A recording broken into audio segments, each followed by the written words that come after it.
Hello everyone. তো অঙ্কের তৃতীয় পার্টে আমরা চলে যাচ্ছি। এখানে বলছে 5/6 এর 6/7 ভাগ 1 সমস্ত 7/3 এর সাথে কত যোগ করলে যোগফল 1 হবে।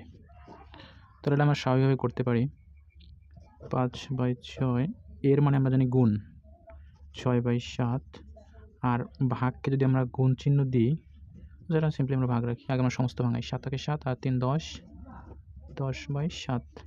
তাহলে আমাদের এখানে 6 ক্যান্সেল, এখানে থাকে 5/7, এটাতে গুণ দিই, 7 উপরে যাবে, 10 নিচে আসবে, এখানে 7 কাটা, 5 দুগুণে 10, উপরে 1 থাকে, তাহলে 1/2। তার মানে এর সাথে যদি আমরা 1/2 যোগ করি, মানে এখানে আছে অর্ধেক পাইছি আমরা, অর্ধেক যোগ করলেই তো আমাদের 1 হবে, তাহলে এখানে অ্যান্সার হবে গ। তারপরেরটা 30 টাকা 75 টাকার শতকরা কত? তার মানে এটা খুবই সহজ অঙ্ক। আমরা জানি যে 75% সমান হচ্ছে 30 টাকা। 30 টাকা, তাহলে 1% কত? 30/75 টাকা। তাহলে 100% কত? 100 শতকরা চাচ্ছে না, এই জন্য আমাদের 100% বের করতে হবে। তাহলে 30 × 100 ভাগ হচ্ছে 75। আমরা 25 দিয়ে গাড়ি, 3 25 75 আর 4 25 100, 3 10 30, তার মানে 10 আর 4 গুণ হলো 40 হবে। হবে কত? 40, মানে 40% এটা ক হবে অ্যান্সার। তারপরটা একটি স্কুলের 70% ছাত্র ফুটবল, 75% ছাত্র হকি এবং 80% ছাত্র ক্রিকেট পছন্দ করে।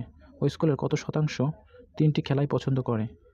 ঠিক আছে, তাহলে আমাদের বের করতে হবে আর কি যে পছন্দ করে না কারা সেইটা, আর 100 থেকে আমাদের বিয়োগ করতে হবে পার্সেন্টেজ, তাহলে আমাদের এটা শর্টকাট আমরা পেরে যাবো। যদি এখানে 100 থেকে বিয়োগ করে দেই, অর্থাৎ 70% ছাত্র ফুটবল পছন্দ করে না 30%, বাকি থেকে কত পার্সেন্ট? 30%, তাহলে 30% প্লাস এখানে 75% ছাত্র পছন্দ করে, তাহলে পছন্দ করে না কত পার্সেন্ট? 25%, তাহলে 25 প্লাস এখন 80% ছাত্র পছন্দ করে, তাহলে পছন্দ করে না কত পার্সেন্ট? 20%, তাহলে 20%। এখন আমরা 100 থেকে যদি বিয়োগ করে দেই, এখানে আছে কত? 5 7 25, তাহলে হবে 25%। 25% পছন্দ করে, 3টি খেলায় 25% পছন্দ করে। ঠিক আছে, তাহলে এটা হবে এটা। তারপর একটা পিতা ও পুত্রের বয়সের সমষ্টি 70 বছর। 7 বছর আগে তাদের বয়সের অনুপাত ছিল 6.1। 5 বছর পর তাদের বয়সের অনুপাত কত হবে? এর একটা পিতা পুত্রের বয়সের মধ্যে সহজ অঙ্ক। তো এখানে বলছে যে 7 বছর আগে তাদের বয়সের অনুপাত ছিল 6.1। এইটা যে আমাদের দিয়েছে 70 বছর, এটা হচ্ছে বর্তমান বয়স আর কি। তাহলে 7 বছর আগে তাদের বয়স কত ছিল? তাহলে যদি আমরা 70 থেকে বিয়োগ করে দেই, যেহেতু পিতা পুত্র 2 জন আছে 7 বছর আগে, তাহলে 7 গুণ 2 হবে। তাহলে এখানে 70 থেকে 14 যদি যায়, থাকবে 56। এই 56 বছর বয়সের সমষ্টি ছিল 7 বছর আগে, আর এখানে অনুপাত দেওয়া 6.1। তার মানে এই 56 বছর এর সাথে যদি আমরা এই অনুপাতের যোগফল করে 6 দিয়ে গুণ করি, তাহলে আমরা 7 বছর আগে পিতার বয়স পাবো। 7 বছর আগে, তাহলে 7 বছর আগে যদি আমরা 7 বছর আগে পিতার বয়স কত? পিতার বয়স হবে কত? এই যে টোটাল আমি 56 পাইলাম, এর সাথে আমাদের টোটাল যে অনুপাতের সাথে যোগ করি সেটা হবে 7। 6 থেকে 7 আর এই 6 দিয়ে যদি গুণ করি, তাহলে আমরা পিতার বয়স পাবো। তাহলে 7 8 56, 6 48, তাহলে 48। এই 48 বছর এটা কার বয়স? পিতার বয়স। তাহলে পুত্রের বয়স কত হবে? পুত্রের বয়স কত হবে?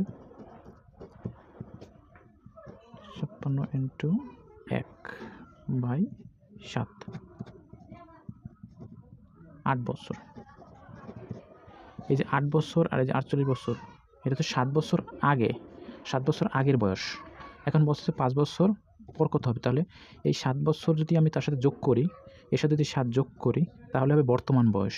আর বর্তমান বয়সের সাথে যদি 5 বছর যোগ করি, তাহলে হবে আমাদের 5 বছর পরের বয়স। তাহলে কত হবে? এখানে 7 5 12 আর 48 হবে 60 বছর। আর এখানেও সেম, এখানে যদি আমি 7 যোগ করি আর যদি 5 যোগ করি, তাহলে হবে 20 বছর। এখন এই দুটোর অনুপাত বের করলেই আমাদের হয়ে যাবে। এখানে অনুপাত চাইছে, অনুপাত, তাহলে অনুপাত আমি যদি করি 60 ভাগ হচ্ছে 20, কাটাকাটি দিলে হয় 3 আর 1, তাহলে অনুপাত 3:1, এটাই হবে উত্তর। এটা হবে ক। ওকে, ধন্যবাদ। আজকে এ পর্যন্তই।